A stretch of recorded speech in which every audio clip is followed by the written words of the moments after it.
What's up, YouTube? It's me, Iron Man. Nah, I'm just kidding. It's me, John Avenger. I'm about to do another video with this mask on of the movies that I've seen recently. I'm gonna do it quick because I have a bunch of them. First, I saw the movie Arcade with the kid from Peter Billingsley, I think it is, from A Christmas Story, and Megan Ward. It was a fun movie. I liked it. It was a sci-fi film about a bunch of kids that get stuck in this video game and they have to beat the game in order to win, their freedom at the end. It was a fun movie, had some good 90s stuff in it, the virtual reality, good performances. I loved Megan Ward in it. She was beautiful, kicked ass, fun movie. Definitely recommend it. Next, I saw Voyage to the Bottom of the Sea, the 1961 movie, also which spawned a TV series as well. I liked the movie. I thought the film was a lot of fun. It wasn't the best movie of all time, but pretty decent stuff, decent effects for the time, good performances by the cast, and check it out. Maybe you'll like it and like the TV series. Next, I saw the original, the very first Behind Enemy Lines. Really good performances by Gene Hackman and Owen Wilson and the rest of the cast. I didn't really care for the Germans or the Serbians in the film or whatever. I still thought the film was really good, well acted, definitely a good war film. Was not downbeat. It was not 3 hours long, so I would give it a thumbs up. I thought Owen Wilson, this is one of his best films, and Gene Hackman, I miss him. This is definitely one of his better films, later in his career. Next, I saw two documentaries. I saw one called At Night at the Movies: The Suspenseful World of Thrillers, and The Horrors of Stephen King. Two decent hour documentaries about movies that Stephen King has, seen.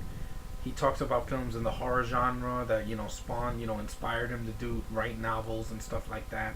It was really interesting. And another one about thrillers, how they, affected society and what, audiences crave in thrillers, the things that make our pulses race and stuff like that. And they're not necessarily action movies, but it was still a lot of fun. It was very insightful. Next, I saw The Hardcore with Van Damme, and I thought it was okay. I know Rambo Ref is not a fan of the movie. I know it doesn't feel like a Van Damme film at first. First, it feels like an urban action film with some black guy I don't really care for.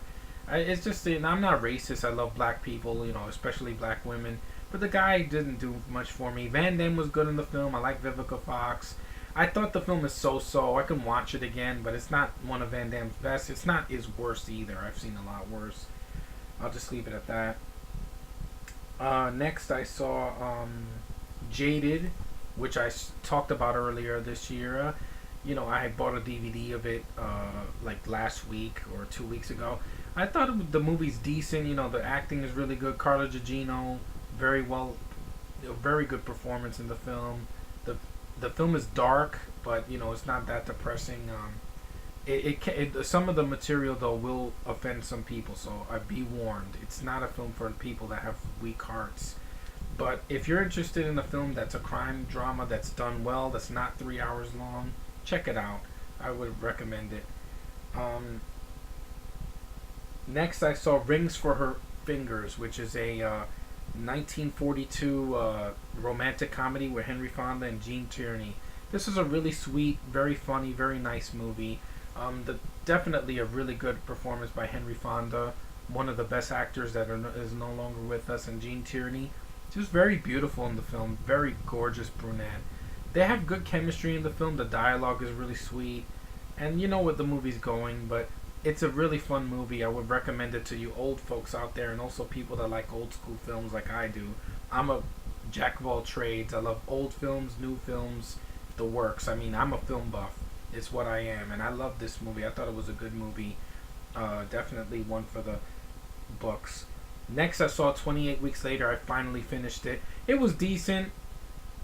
It's a good film. I just don't like the ending. I don't like Jeremy Renner getting killed off the way he did. He gets burned to death. I'm like, that's mean. I like the actor. I don't want him dying like that. I didn't care for the kids. Imogen Poots. No, I give her a thumbs down. The blonde kid, didn't really care for him. I like the other guy, the Scottish actor Robert Carlyle. Good actor, but then his character gets killed off, and I'm like, yeah, that didn't help with me. But the gore is good. The pace is pretty fast.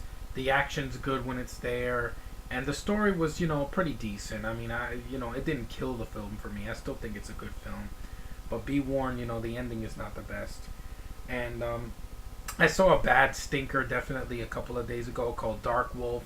It has some of the worst CGI I've ever seen in my life. Definitely one of the worst werewolf films I've ever seen. The cast, hit and miss. They should have done better.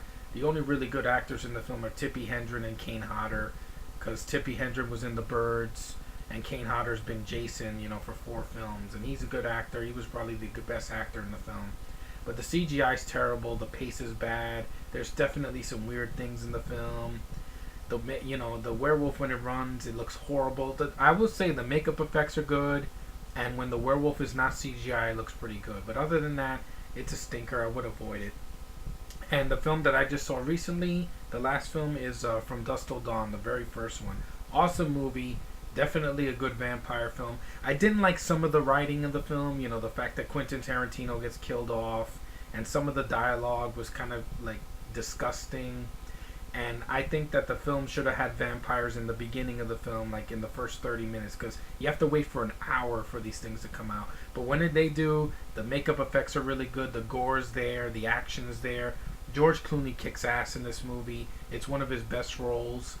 He is so rebellious in the movie, and he just takes vampires out just like that. And the dialogue his dialogue is pretty good. Everybody be cool, you be cool. It's a good vampire film, definitely better than any of the Twilight films.